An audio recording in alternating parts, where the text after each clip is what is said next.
탈무드에 보면 사람을 평가하는데 세 가지 기준을 가지고 평가한다고 기록하고 있습니다. 첫째는 발란티온이라고 하는 말인데 돈주머니라고 하는 뜻입니다. 그래서 사람을 평가할 때 사람에게 돈을 줘봐서 그 사람이 그 돈을 어떻게 쓰느냐 그걸 가만히 보면은 그 사람이 어떤 사람인가가 알 수가 있다는 뜻이에요. 두 번째는 코소라고 하는 말인데 이건 술잔이라는 뜻입니다. 그러니까 우리 주변에 일어나는 대부분의 사건 사고들이 대부분 술에 의해서 술 때문에 일어날 때가 많은데 그 사람의 술 먹는 태도를 보면 그러면 그 사람의 됨됨이를 알 수 있다라고 하는 거예요. 세 번째는 카소라고 하는 단어인데 이건 분노라고 하는 뜻입니다. 그러니까 우리가 이 세상을 살아가다 보면 요즘은 뭐 이런 무더위 때문에 또 이웃이 우리가 분노와 화를 종종 느낄 때가 많이 있는데 그때 그 분노의 상황 속에서 그 사람이 그 감정을 처리하는 걸 보면 아, 이 사람 어떤 사람이구나. 그 사람의 됨됨이를 알 수 있다라고 하는 것입니다. 사랑하는 성도 여러분, 오늘 우리가 그리스도의 은혜로 구원받아 하나님의 자녀가 되었습니다. 여러분이 하나님의 자녀임을 인정하시면 아멘. 그런데 하나님의 자녀가 되었다고 우리가 다 완벽하게 된 것은 아니죠. 오늘 구원받아 하나님의 자녀가 되었습니다마는 새 사람이 되었습니다마는 우리 그리스도인들은 여전히 이 세상의 삶 속에서 우리가 많은 유혹과 시련에 노출되어 있다라고 하는 거예요. 그래서 그 많은 유혹과 시련 속에서 우리가 어떻게 믿음으로 대처하는 삶을 살아가느냐, 그것이 그 사람의 믿음을, 그 사람의 신앙을 결정짓는 것이 된다는 것이죠. 오늘 본문 이 골로새서의 말씀은 지금 바울이 로마 감옥에서 골로새 교인들에게 편지한 내용인데 우리 그리스도인들이 어떻게 살아야 하는지 삶의 방향을 소개하고 있는 말씀입니다. 우리 그리스도인들이라고 하면 거룩한 삶을 살아야 할 것을 권면하면서 거룩한 삶을 살려고 할 때 그런데 오늘 우리가 땅에 있기 때문에 거룩한 삶에 방해되는 땅에 있는 것을 우리가 죽이고 위의 것을 찾으라고 권면합니다. 그래서 오늘 저는 본문 말씀을 통해서 그리스도인의 삶의 방향이라고 하는 제목으로 함께 은혜를 나누려고 하는데 오늘 그리스도인의 삶의 방향 첫 번째는 뭐냐? 먼저 우리가 위의 것을 찾아야 한다. 그렇게 오늘 바울은 권면하고 있습니다. 산 소망을 가지고 우리가 위의 것을 바라보며 위의 것을 찾으라는 것이 오늘 골로새서 3장 1절 말씀해 보니까 그러므로 너희가 그리스도와 함께 다시 살리심을 받았으면 뭘 찾으라고요? 위의 것을 찾으라 이렇게 명령하고 있다는 거예요. 그래서 위에라고 하는 이 단어 아노는 하늘이라고 하는 것을 뜻합니다. 그래서 하늘의 것을 찾아라. 그리고 찾으라고 하는 제 테이테라고 하는 단어는 무언가를 발견하기 위해서 집요하게 찾고 구하는 것을 의미해요. 근데 이것이 현재 명령형으로 쓰여졌습니다. 그러니까 한 번 찾고 마는 게 아니라 계속해서 집요하게 위의 것을 찾기 위해서 하늘의 것을 찾기 위해서 노력하라고 하는 것입니다. 당시 이 편지를 받는 골로새 교회에는 크게 두 가지 측면에서 어려움을 겪고 있었습니다. 첫째는 뭐냐면 이 골로새 교회는 주변의 이단으로부터의 많은 위협을 느끼고 있었고 두 번째는요, 이 골로새 지역이 아마 큰 지진이 일어났었던 것 같아요. 그래가지고 지진이 일어나니까 경제적인 그런 어려움을 겪고 있었습니다. 그래서 지금 골로새 교회 교인들이 이런 암울한 현실 속에 처해 있으면서 자칫 잘못하면 깊은 절망의 나락으로 떨어질 수 있는 상황 가운데 바울은 골로새 교회 교회들에게 편지하면서 첫 번째 뭐냐? 너희가 그리스도의 은혜로 구원받았으니 위의 것을 찾아라. 하늘의 것을 찾아라. 천국의 소망을 두라. 그리고 산 소망을 가져라. 그런 말씀입니다. 시편 46편 5절 말씀에 보면 야곱의 하나님을 자기의 도움으로 삼으며 여호와 자기 하나님에게 자기의 소망을 두는 자는 복이 있도다. 누구에게 소망을 두는 자는 복이 있느냐? 하나님께 소망을 두는 자는 복이 있는 줄로 믿습니다. 그래서 우리는 하나님께 소망을 두고 살아가는 저와 여러분 될 수 있기를 주의 이름으로 축복합니다. 베드로전서 1장에 보면요, 베드로 사도가 신앙생활할 때 초대교회의 그 분위기를 알 수 있는데, 베드로가 신앙생활할 때만 해도 그렇게 편하게 신앙생활하는 게 아니었습니다. 지금은 우리가 정말 좋은 여건에서 신앙생활을 할 수 있지만, 당시에는 네로 황제가 64년부터 예수 믿는다라고 하는 것 때문에 대박해를 가하고, 예수 믿는 것 때문에 사자밥이 되고, 예수 믿는 것 때문에 말할 수 없는 고통을 받고 처형이 되었습니다. 그러니까 이런 핍박하는 상황 속에 성도들에게 베드로가 편지하면서 베드로가 권면하기를, 주를 믿는 성도들이라고 하면 산 소망을 가져라. 베드로전서 1장 3절에 4절에 보니까 우리를 거듭나게 하사 산 소망이 있게 하시고, 산 소망이 있게 하시고, 썩지 않고 더럽지 아니하는 유업을 있게 하시니 너희를 위하여 하늘에 간직하는 것이라. 그러니까 베드로 사도는 지금 시련 중에 있는 초대교회 성도들에게 권면하기를, 우리가 이런 핍박 가운데도 산 소망을 가지고 기뻐해야 할 이유가 뭐냐? 오늘 우리에게 산 소망이 있다. 썩지 않는 그런 유업이 우리에게 주어지게 됐다. 하늘의 유업이 우리에게 주어지게 됐다. 그렇게 말하고 있는 것입니다. 여러분, 오늘 우리가 힘들고 어려운 삶 속에서도 산 소망을 가지고 기뻐해야 할 이유는, 오늘 우리가 나그네 인생이지만 나그네 인생들에게는 우리가 돌아가야 할 고향이, 본향이 있는 줄로 믿으시기를 바랍니다. 뿐만 아니라 우리가 이 땅에서는 우리가 시련과 환난에 노출이 되어 있습니다만은 우리는 버림받은 자가 아니라, 베드로전서 1장 5절에 보니까 너에게 예비하신 구원을 얻기 위하여 믿음으로 말미암아 하나님의 능력으로 보호하심을 받았느니라. 오늘 저와 여러분들이 그래도 오늘 이 자리에 이렇게 앉아 있는 것은 지금까지 하나님께서 능하신 보호가 있었기 때문인 줄로 믿으시기를 바랍니다. 뿐만 아니라 우리가 시련과 환난을 만나지만 그것이 우리에게 믿음의 연단이 되어졌어요.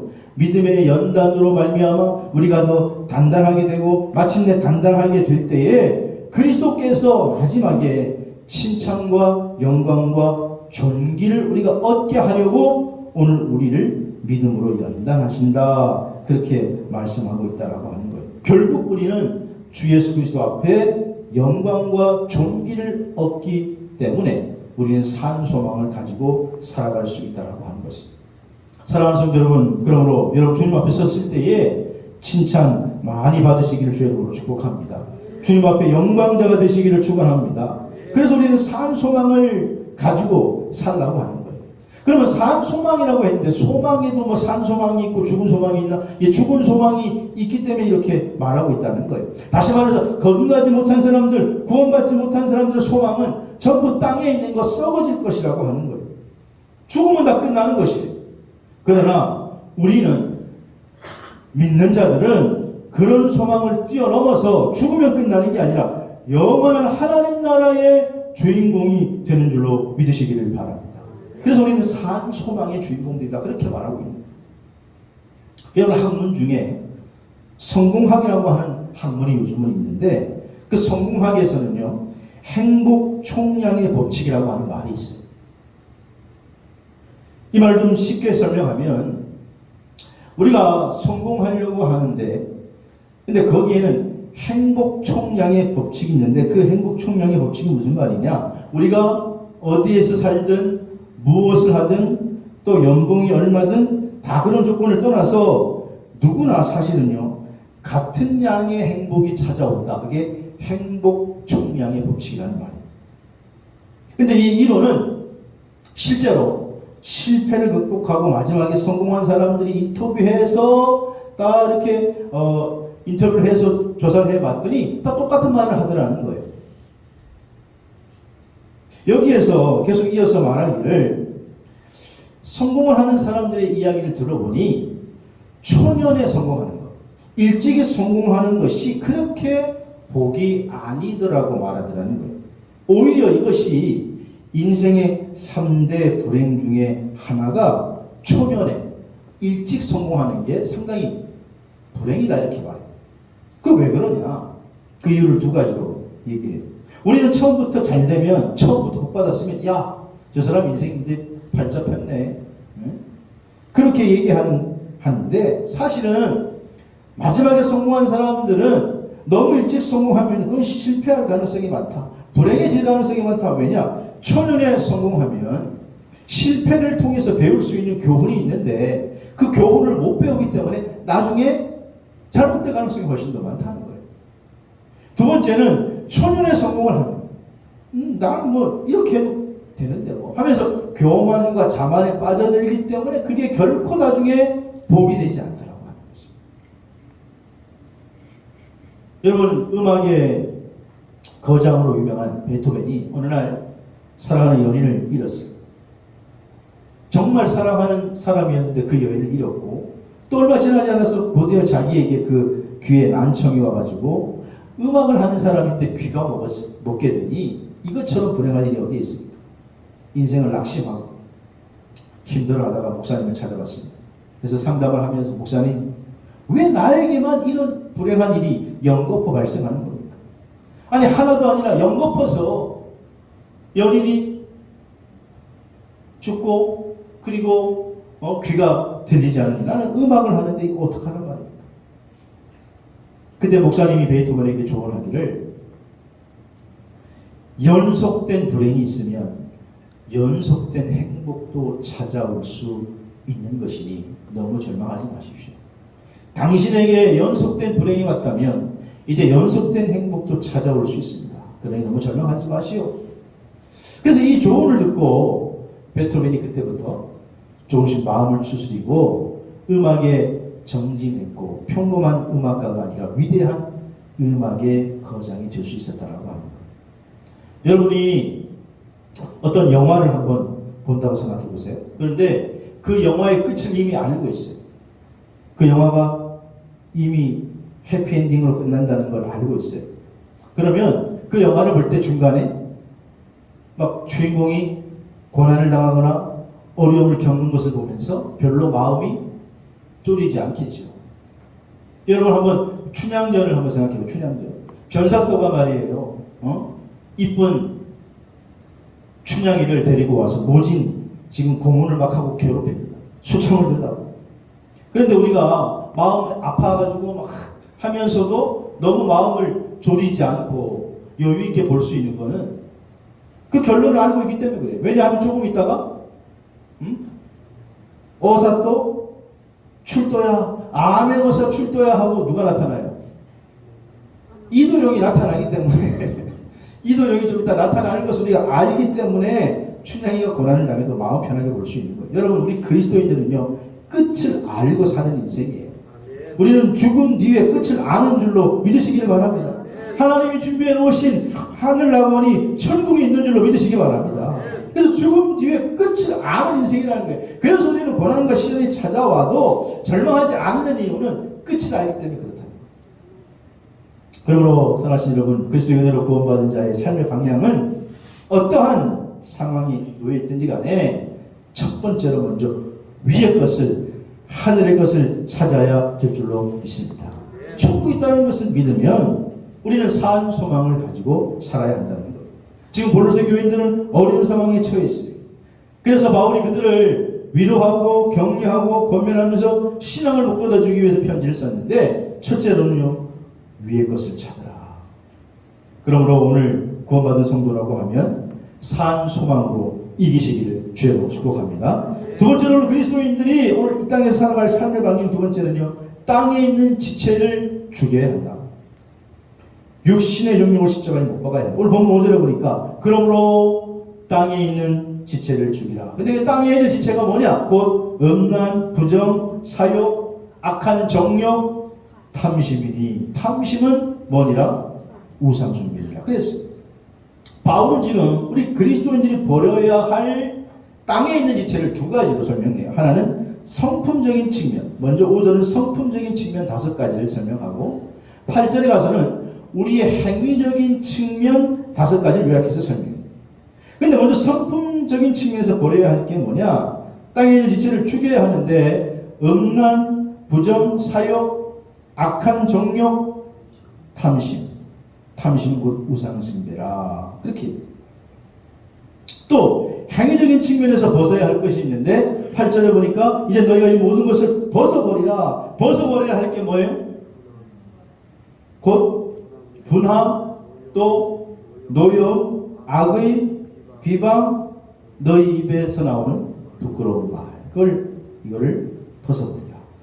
근데 바울은 왜 지금 굳이 땅에 있는 지체를 죽이라 그러면서 두 가지를 구분하면서 얘기하냐 이 말이에요. 왜 두 가지를 구분하면서 얘기할까? 이 두 가지가 대처하는 방법이 다르기 때문에 그래요. 여러분 먼저 이 앞에서 설명하고 있는 성품적인 것은 마음으로 짓는 이 성품적인 죄에 대해서는요 죽이라. 음란한 생각이 떠오르면 죽이라. 부정도 죽이고 사욕도 죽이고 탐심도 죽이라. 그렇게 얘기해요. 하지만 행위로 짓는 그런 죄에 대해서는 벗어버리라 이렇게 얘기하죠. 벗어버리라. 그러니까 이미 그 죄에 빠졌느냐? 그러면 벗어버리라는 거예요. 근데 마음으로 오는 거는 마음으로 짓는 죄는 아직도 행동으로는 들어가지 않았기 때문에 행동으로 들어가기 전에 그 생각 자체를 아예 죽여버리라는 거예요. 여기서 죽이라, 벗어버리라 이렇게 했는데 죽이라고 하는 말은 먼저 메크로사테라는 단어는 명령형으로 완전히 죽여버리라는 거예요. 이 말의 의미는 죽은 사람처럼 그것에 대해서 아예 반응하지 마라. 그 죄에 대해서는 아예 생각조차 하지 말라는 거예요. 여기에서 지체라고 하는 멜레라고 하는 말인데 이것은 우리의 몸의 일부 사지를 뜻하는데 이것은 우리의 인체의 한 부분을 가리키는 거예요. 그러니까 오늘 이 본문에서 말하는 땅에 있는 지체는 지금 비유로 인간의 타락한 죄성을 가리키는 말이에요. 여러분 우리가 그리스도의 은혜로 구원받은 하나님의 자녀임을 여러분 인정하십니까? 그렇다고 하면 우리 마음속에서 자꾸 나오는 죄성, 음란, 부정, 사욕, 또 악한 정욕, 탐심 이걸 죽이라는 거예요. 이거를 죽이시기를 주의 이름으로 축원합니다. 근데 이 중에 가장 우리의 마음의 밑바닥에 있는 것이 뭐냐 하면 탐심인데 이 탐심이라고 하는 말은 만족할 줄 모르고 자꾸 다른 것을 추구하고 다른 것을 요구하는 이것이 바로 그야말로 죄악의 뿌리가 되는 것이고 그래서 그 탐심이 우리의 마음속에 자리 잡게 되면 하나님 대신에 탐심이 내 마음의 주인이 돼서 그래서 그 탐심을 우리가 우상이라고 그러는 거예요. 쉽게 생각하면 이렇게 생각하면 돼요. 여러분 하나님과 나 사이에 들어와 있는 걸 우리가 뭐라고 부르는 거예요? 우상이라고 부르는 거죠. 하나님과 나 사이에 들어와 있어서 하나님을 안 보이게 하고 하나님 말씀이 와닿지 않게 하고 성령의 감동이 전달되지 않게 하는 거 그게 뭐냐? 우상이라는 거예요. 오늘 우리가 이 땅을 살아가다 보면 여러분 경제생활 하면서 돈을 벌면서 살아갈 수밖에 없죠. 그러니까 물질에 대한 소욕 그런 마음 누구나 다 가지고 있어요. 그런데 이게 너무 커가지고 어느 순간에 이것이 하나님과 나 사이에 딱 막혀가지고 이제 하나님이 안 보여요. 그것 때문에 예배도 등한히 하게 돼요. 그러면 그게 우상이라는 거예요. 여러분 어떤 분에게는 명예가 우상이 될 수 있어요. 하나님과 나 사이에 명예라고 하는 게 들어와서 이게 점점 명예가 커지면 하나님도 안 보여요. 하나님과 나와 교통하지 못하게 내가 명예를 차지해야만 된다. 그게 바로 우상이라는 거예요. 어떤 사람은 하나님과 나 사이에 자식이 들어갈 수 있어요. 자식을 너무 사랑해요. 자식을 사랑해야 되죠. 당연히. 근데 자식을 사랑하는 것 때문에 하나님도 안 보여. 예배도 등한히 여기고 하나님의 감동이 전달되지만 그러면 그 사람은 자식이 우상이 되는 거예요. 그래서 성경은 탐심이 우상 숭배가 된다고 그렇게 말하고 있는 거예요. 갈라디아서 5장 24절에 그래서 그리스도의 예수의 사람은 육체와 함께 정욕과 탐심을 어디에 못 박아라? 어디에 못 박아라? 십자가에 못 박았느니라. 여러분 우리가 구원받아 하나님의 자녀라면 이제 이런 땅에 있는 지체들을 십자가에 못 박게 되기를 주의 이름으로 축원합니다. 못 박으라는 얘기는 죽이라고 하는 거예요. 그래서 이런 것들을 못 박을 때에, 우리가 땅에 있는 지체를 못 박을 때에 그리스도인으로서 삶의 방향이 명확하게 정해지는 거예요. 여러분, 조선 영조 때 호조 아전을 지낸 김수팽이라고 하는 사람이 있었어요. 이 사람은요, 아주 그냥 청렴하고 강직한 사람으로 조선의 신하 중에 아주 청백리의 대표로 불려지는 사람이었습니다. 이분은 참 어렸을 때부터 머리가 좋았다 그래요. 근데 이 사람이 집이 너무나 가난해가지고 돈이 없으니까 이 어머니가 이 아들을 공부를 시켜야 되겠는데 꾸준히 일을 하면서 이 아들의 공부를 뒷바라지 했어요. 이런 일도 하고 저런 일도 하고 밭에 나가서 일을 했는데 어느 날 밭에 가서 일을 하다 보니까 밭을 이렇게 파는데 이렇게 파다 보니까 뭐 덜커덕하고 걸리는 게 있어요. 호미로. 보니까 항아리예요, 항아리. 그래가지고 항아리를 꺼내보니까 이 웬일입니까? 항아리 안에 그냥 평생 먹고 살 만큼 엽전이 가득 들어있는 거예요. 야, 여러분 같으면 어떡하겠어요? 이 당시에는요, 은행이 있는 시대가 아니니까 옛날에는 난리가 나면, 전쟁이 나면 전쟁통에 어디 뭘 가져갈 수 없으니까 대부분 사람들이 어떻게 합니까? 귀중품이나 이 재산, 엽전 같은 걸 땅에다가 묻어요. 땅에다가. 항아리 해가지고 땅 속에 묻어요. 그래가지고 피난을 가요. 근데 전쟁 때문에 피난 갔다가 죽으면 어떻게 돼요? 찾지 못하고 계속 땅 속에 있는 거예요. 그래가지고 땅 속에 이런 재산들이 많아요. 그걸 이제 이 김수팽 어머니가 발견을 했어요. 그게 얼마나 기분 좋습니까? 근데 웬일인지 이분이 한참을 생각을 하다가 항아리를 집에 들고 가지 않고 도로 땅에 묻었어요. 그리고는 힘들고 어렵게 일해서 아들의 공부를 계속 뒷바라지 하고, 그리고 마침내 아들이 장원급제를, 그래서 이제 꽃가마를 타고 장원급제 하니까 이제 그 어사와 같은 거 그걸 이제 신고 집에 돌아온 아들에게 어머니가 그제서야 이 얘기를 했어요. 내가 사실은 일을 하다가 이런 일을 만나게 됐다. 아니 어머니 근데 왜 그 돈을 그때 그 항아리를 가져오지 않았습니까? 만약에 내가 그랬다가는 네가 편하게 공부했고 그랬다가는 네가 그저 요행이나 바라는 게으름뱅이가 될까 두려워서 다시 땅에 있는 거다. 땅을 파서 구한 돈으로 인생을 편하게 사는데 야, 그 인생이 무슨 의미가 있겠느냐? 근데 나는 너무 힘들고 어려울 때 사실은 좀 그 돈을 가져가서 싶은, 파내어서 다시 갖고 오고 싶은 유혹이 있었지만 끝까지 참고 견뎠더니 이런 좋은 일을 내가 보게 되는구나. 그러면서 그제서야 그 아들에게 이야기를 하더라는 거예요. 그래서 이 김수팽이 나중에 장원급제하고 궁에 들어가서 관리 노릇을 하면서도 때로는 관리들에게 청탁이나 이런 유혹이 불쑥불쑥 들어올 때 그 어머니가 해주신 말씀을 생각하면서 끝까지 청백리의 삶을 살았다는 거예요. 제가 이렇게 얘기를 해도 어떤 분들은 아직도 그 항아리 그 돈은 그럼 어떻게 되냐고 궁금해하는 분들이 있어요. 몰라요. 어떻게 되는지 몰라요. 여러분, 성도는 육신의 정욕, 쾌락, 탐심을 십자가에 못 박는 삶인 줄로 믿으시기를 바랍니다. 세 번째로 그리스도의 삶의 방향은 뭐냐? 창조하신 하나님의 형상을 입어야 한다. 오늘 바울이 그렇게 얘기하고 있어요. 오늘 10절에 보니까 새 사람을 입었으니 이는 자기를 창조하신 이 형상을 따라 지시기까지 새롭게 하심을 입은 자니라. 이렇게 말씀하고 있어요. 그러니까 창조자의 형상은 하나님의 형상인데 하나님의 형상을 입으라고 하는 거예요. 성도는 자기를 창조하신 하나님의 형상을 회복해서 참된 지식에까지 이르러야 한다. 바울이 지금 이렇게 얘기하는 이유는 바울 당시에 이 골로새 교회에 아주 좋지 못한 사상이 크게 영향을 끼쳤던 게 뭐냐? 영지주의. 그노시스라고 하는 영지주의. 여러분, 영지주의가 뭐냐 하면 이원론적인 사고인데 쉽게 얘기하면 우리가 구원받은 것은 영이잖아요.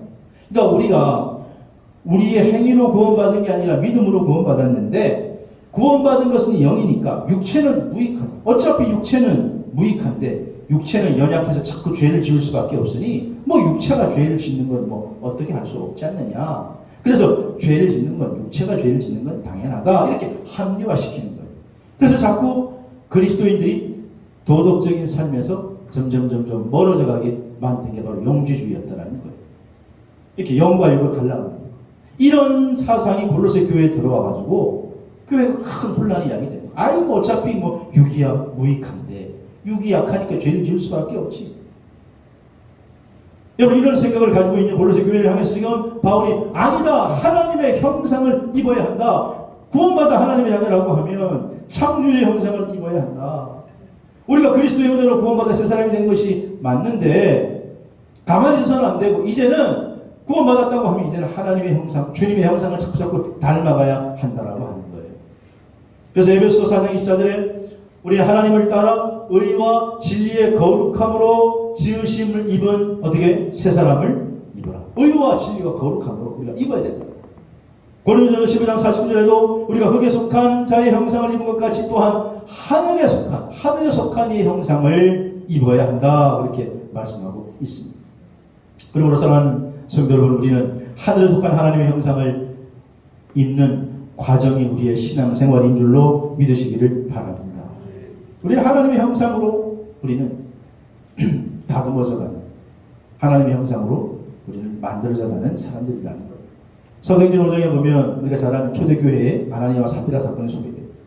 여러분 초대교회는요 정말 성령이 임했을 때 인간의 지식으로 이해할 수 없는 인간의 지식을 초월하는 초대교회 공동체가 형성이 됐어요. 그래가지고 예수 믿으면 그때는 자기 재산을 자기 것으로 소유하지 않고 팔아가지고 교회에 내놨어요. 부자나 가난한 사람이나 다 팔아가지고 공동체 생활을 하는 게 초대교회 모습이었어요. 근데 사도행전 5장 2절에 보니까 아나니아와 삽비라도 그래서 자기 재산을 팔았어요. 교회에 내놨어요. 바나바가 하는 걸 보고 그랬는데 5장 2절에 보니까 얼마를 감추었어요. 인간의 감정이 들어간 거예요. 근데 얼마를 감추었는지 나와 있지 않아요. 절반을 감췄는지 뭐 3분의 1을 감췄는지 모르는데 어쨌든 아나니아가 땅을 판 값을 가지고 와서 하나님 앞에 드린다고 해놓고 다 드리지 않으니까 성령의 충만한 베드로가 그걸 알았어요. 그래서 꾸짖습니다. 야, 너 왜 하나님께 드린다고 해놓고 속이느냐? 꾸짖으니까 아닌데 감추지 않았는데요. 거짓말을 하자 아나니아가 그 즉시로 그 자리에서 엎드려 죽습니다. 얼마 있다가 삽비라가 또 돌아와요. 또 베드로가 묻지요. 이게 전부냐? 그랬더니 네 전부입니다. 베드로가 또 야단을 치고 너 왜 성령을 자꾸 속이려고 하느냐? 차라리 둘이를 말리려고 그러든가. 그러니까 9절 10절에 또 베드로가 꾸짖죠. 그랬더니 즉시로 삽비라 그 자리에 또 죽어요. 우리가 이 아나니아와 삽비라 사건을 통해서 우리에게 주는 교훈이 뭐예요? 하나님 앞에 전부 내놓으라는 거예요? 아닙니다. 하나님의 관심은 성도가 얼마나 헌금했느냐, 얼마나 큰 봉사를 했느냐가 아니라 얼마나 하나님 앞에 정직하게 헌금했느냐, 얼마나 하나님의 사랑을 가지고 주일에 헌신했느냐, 거기에 하나님의 관심이 있다는 거예요. 하나님이 뭐 물질 모자라서도 아니고 사람이 없어서도 아니에요. 막대기를 통해서 일하시는 하나님이고 천하 만물을 주장하시는 하나님이시지만은 근데 우리는 자꾸 우리 그리스도인들 중에 우리가 헌금 액수를 가지고 자기의 신앙을 저울질해요. 내가 많이 했으니까 신앙이 좋지. 또 자기가 봉사한 걸 가지고 자기 신앙의 농도를 측정해 내가 얼마나 이 교회에 헌신했는데. 물론 그럴 수 있어요. 그러나 다 그렇지 않습니다. 어떤 상황에 속해 있든지 간에 그 믿음의 행위가 하나님의 형상을 닮아가시기를 주의 이름으로 축원합니다. 20세기 최고의 화가라면 피카소라는 화가를 꼽을 수가 있어요. 근데 이 피카소가 어느 날 한 가지 소원이 있었는데 그 소원이 뭐냐면 자기의 옷장을 갖는 거예요. 근데 그냥 평범한 옷장이 아니라 아주 최고로 좋은 그 가구 중에 여러분 최고로 좋은 나무로 만드는 가구. 그 무슨 나무예요? 가구 중에 최고로 좋은 가구를 만들 때 쓰는 나무가 뭐예요? 마호가니 나무잖아요. 마호가니. 못 들어보셨어요? 마호가니. 그 마호가니 나무로 옷장을 만들고 싶은 거예요. 그런데 알아보니까 그런 옷장이 없어. 그래서 막 수소문하니까 저 프로방스 지방에 거기에 마호가니 나무로 옷장을 만드는 목공소가 다행히 있는 거예요. 그래서 피카소가 정보를 알고 이제 찾아갔어요. 그래서 자기가 디자인을 해가지고 스케치를 해서 내가 평범한 옷장이 아니라 나만의 옷장, 이러이러한 옷장을 갖고 싶은데 꼭 마호가니 나무로 만들어줬으면 좋겠다. 그게 얼마나 비용이 들어가느냐. 아니 뭐 비용이 얼마든지 간에 잘만 만들어주면 내가 추가 비용이 들어가더라도 다 지불하겠다. 그러니까 목공소 주인이 딱 보니까 누구예요? 이걸 부탁하는 사람이? 그 유명한 피카소란 말이에요. 그러니까 피카소 아니지? 맞습니다. 그러니까 목공소 주인이 생각을 하더라. 선생님, 이거 그냥 이 나무값만 내십시오. 재료값만 내십시오. 그럼 제가 저렇게 드리겠습니다. 그 대신 조건이 하나 있는데 그게 뭐냐? 당신이 스케치형 이렇게 만들어달라고 그려온 이 스케치의 밑에 사인을 파블로 피카소라고 하는 사인만 하나 해주십시오. 그러니까 피카소, 그건 뭐 어려운 게 아니죠. 사인을 해줬어요. 여러분, 그런데 이 목공소 주인은 뭘 아는 거예요? 예? 이 파블로 피카소라고 하는 사인의 가치가 얼마나 귀한지를 아는 거예요. 어떻게 되겠습니까? 나중에 이 스케치한 파블로 피카소가 스케치한 이 옷장에 대한 그림이 어마어마한 금액에 팔려요. 자기가 옷장을 만들어주는 거 수백 배 금액으로 나중에 이걸 팔 수 있었다는 거예요. 왜 그러느냐? 거기에 뭐가 들어있기 때문에? 피카소의 사인이 들어있기 때문에. 여러분, 성도는요, 하나님의 자녀가 귀중한 것은 다른 게 아니라 우리에게 하나님의 사인, 하나님의 형상이 담겨 있기 때문에 우리가 귀중한 줄로 믿으시기 바랍니다. 하나님의 형상이, 하나님의 사인이 들어있는 거예요. 오늘 이 땅 남은 인생을 살아갈 때 우리의 믿음 생활이 뭐냐? 우리가 그리스도 은혜로 구원받은 우리가 하나님의 사인이 우리가 살아가는 가운데, 믿음 생활을 하는 가운데 점점 드러나야 돼요. 하나님의 형상이 점점 드러나야 돼요. 피카소의 사인이 흐릿했다면 이 진짜야? 가짜야? 아마 그렇게 얘기하실 수가 있겠죠. 오늘 우리가 세상 사람들이 다 알아볼 정도로 우리 안에 하나님의 사인이, 하나님 형상이 드러나면 그게 바로 여러분 놀라운 축복인 줄로 믿으시기를 바랍니다. 우리 하나님의 사인이 드러날 때, 형상이 드러날 때 우리의 값어치가 드러나게 되는 거예요. 바울 사도는 오늘 고린도 교회에 편지하면서 우리가 그리스도의 은혜로 구원받은 자, 그렇지만 여전히 이 땅에 시련과 역경이 있지만 그럼에도 우리는 위의 것을 찾아야 한다. 산소망을 가지고 위의 것을 바라보며 살아야 한다. 그러려고 하면 땅에 있는 것을 버려라. 걸림돌이 되는 땅에 있는 지체들을 죽여라. 음란과 부정과 사욕과 악한 정욕과 탐욕을 십자가에 못 박아라. 그리고 하나님의 형상을 입어라. 그렇게 권면하고 있는 거예요. 오늘 이 바울의 권면을 마음속 깊이 새겨서 하나님의 사인이 점점 드러나, 하나님의 형상이 점점 드러나서 값어치 있는 인생, 정말로 나만이 아니라 세상이 인정하는, 하나님이 인정하는 복된 삶을 살아가는 주인공 되시기를 주의 이름으로 축원합니다.